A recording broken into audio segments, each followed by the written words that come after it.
your mindset is everything. Your mind controls everything. So it all depends on how you look at things. So where were we?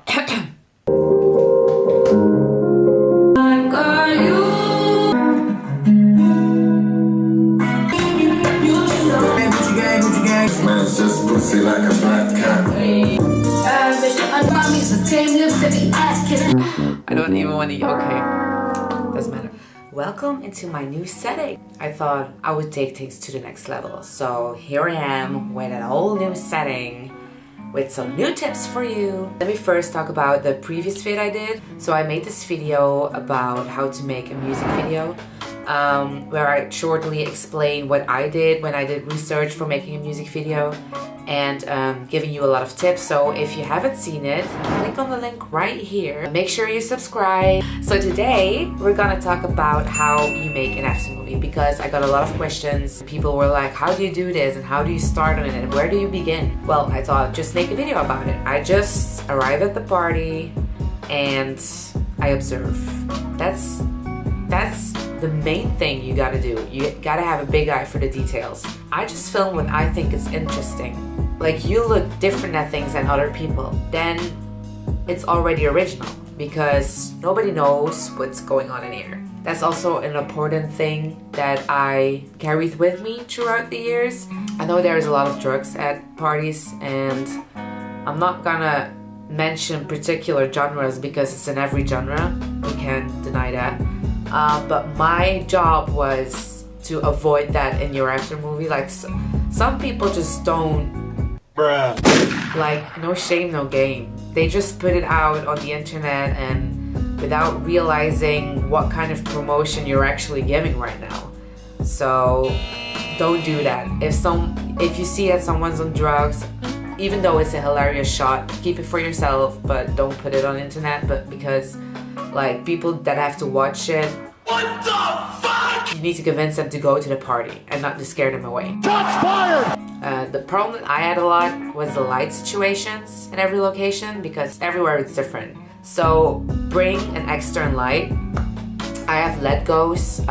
They're like 79 euros each. I have 2 of them. They're really good and they're really helpful. It also dodges away the video noise in dark areas. So, for example, if you are at a party but it's really dark, you can get a lot of video noise. Well, if you put your ISO up, like, is it called ISO in English? ISO? ISO? Yeah, whatever. So ISO, or in proper English, film speed, is a measure of a photographic film sensitivity to the light.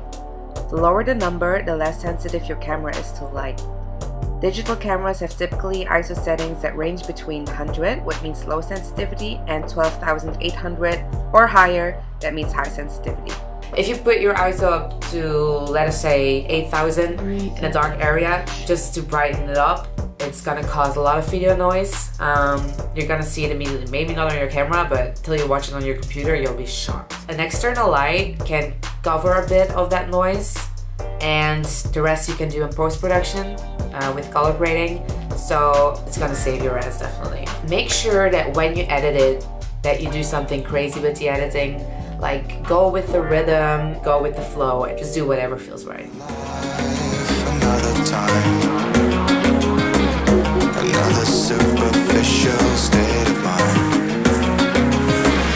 I lose myself, I lose control. Falling down a rabbit hole, and I'm long gone.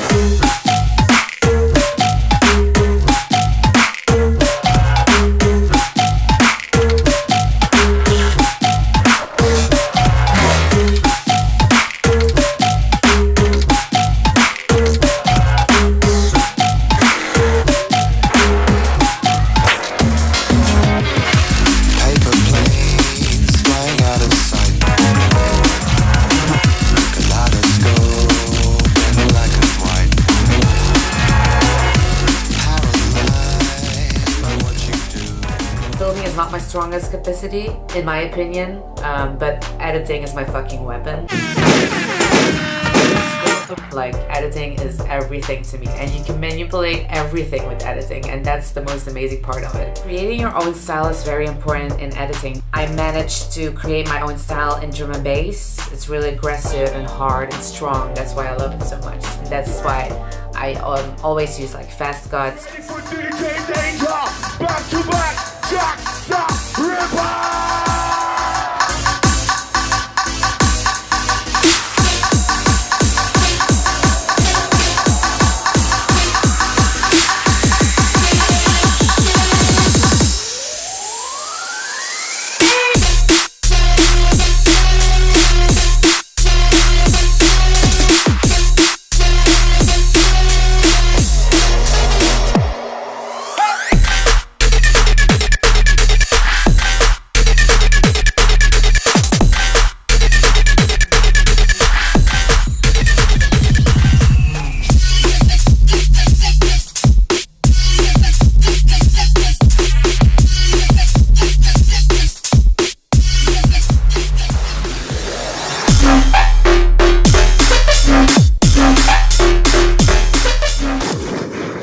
So basically I use Final Cut Pro X.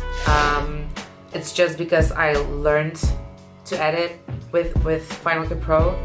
Connecting with people is very important. Don't be afraid to ask anything and just talk. It's you that's gotta do something. When I was 15 or 16 years old, I went to a drum and bass rave every weekend. I spent 25 euros on the tickets to every party, but I didn't win partying. I just went there to get in backstage. I was just sneaking in. The only thing they could do is throw me out.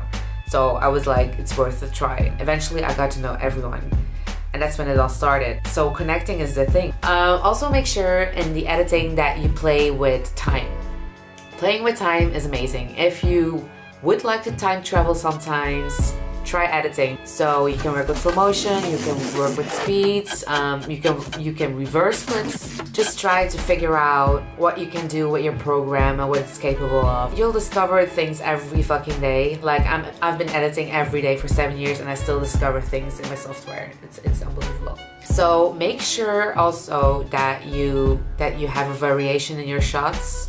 An aftermovie can get boring really quickly. Like big aftermovies will last for like 3 minutes, but mine lasts for like 1.5 minutes. So I let you see in 1.5 minutes what others let you see in 3 minutes, which makes it more energetic. It's fun to watch, especially when you edit on the rhythm. That's another big topic. But in an aftermovie, you see the same thing over and over again anyway. So do something creative with it. What's very important for me is like close-ups. It's a risk though, but it's worth the risk.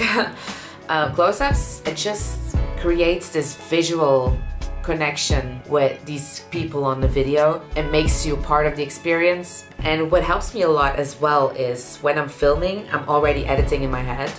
I'll just be like, I'm filming this shot and I'll be like, okay, if I put this in slow motion in the beginning and make an intro of it, or this I could use for a drop, or this I can use for like a transition to another shot. I recommend a Sony to every videographer out there.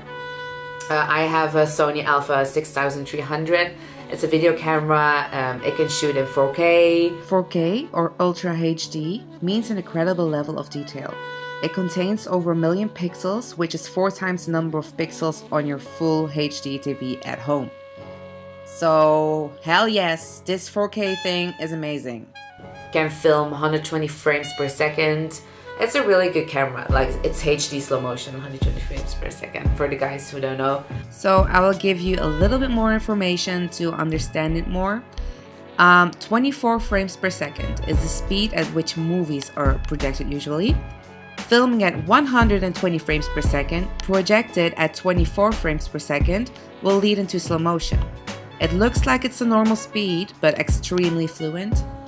So if you have any questions about this video, just ask me and I'll explain it. I was looking into the light instead of into the camera, oh my god. So if you have a Sony video camera, I would recommend you to film an S-Log2. On your camera it's named PP7, Picture Profile 7. You can find it in your camera settings right here. So S-Log2 allows the camera to capture a much greater brightness range, or it's also called dynamic range.